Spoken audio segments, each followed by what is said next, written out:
Hello class, this is Old Testament Theology, and for my Old Testament Theologian project, I chose Claus Westermann. So I've been studying him. I found out that he was born in Berlin, Germany in 1909. In 1909, his parents were both missionaries to Africa. He went to school, and after he went to school, he became a Lutheran pastor. Then he got drafted into the German army, and he became a prisoner of war in Russia. When he was a prisoner of war in Russia, he began to study the Psalms and really get interested in the Psalms, which later he would end up writing his dissertation over. After the war was over, he became a pastor, and while he was a pastor, he went to school and studied at the University of Zurich, which was in Germany. And once he graduated with a degree in theology, he ended up becoming an Old Testament professor at the University of Heidelberg. So he was a professor at the University of Heidelberg for 20 years. He wrote many books there, and then he retired, and then he continued writing books until he died, which was in 2000, June of 2000. Claus Westermann, he read the Old Testament as a whole. He thought it was very important to read all three parts, which are broken into the Torah, the prophets, and the writings. He spent a lot of time studying the Old Testament. That was his field of expertise. He also did write a few works on the New Testament as well.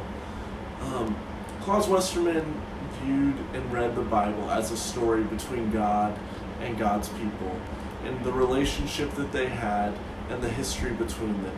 Many people would read the Old Testament, they would focus on different topics and themes such as salvation, election, revelation, covenant, faith, and redemption.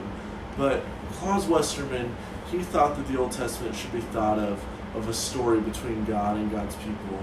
And this dealt with the acts of God towards his people and the reactions of his people. One that is really highlighted is God's mercy on his people and his judgment as well. God judges his people because their actions do have consequences, but God does act in mercy many times.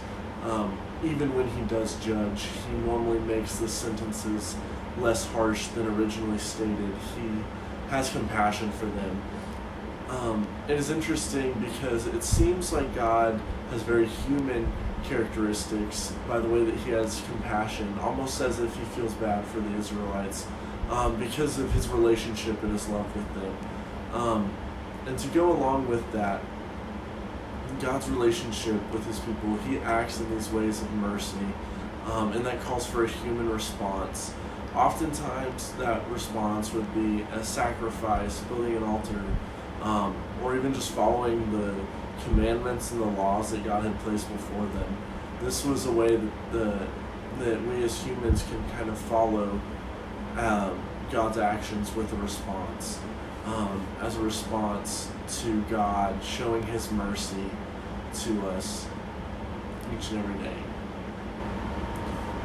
Westermann had many works that he wrote, many books that he wrote, and of those books, some of the most famous ones that have had such impact on theology have been his commentary on Genesis. It's a three-part commentary, especially the one on Genesis 1 through 11. It is a very large commentary. We have it in our S&U library. Westermann also, his writings on the Psalms, Job, and some of the prophets, especially Isaiah, are some of his best contributions to the world.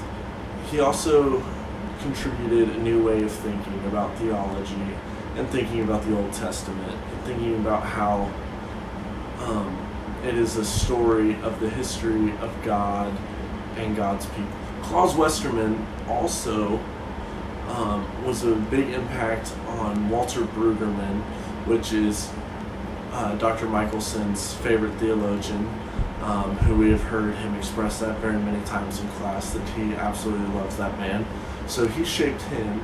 So Claus Westermann shaped Walter Brueggemann, and then Brueggemann has shaped Dr. Michelson, and Dr. Michelson is now shaping us. So that is just an interesting way on how Claus Westermann has had an impact on our lives, even if you didn't know it.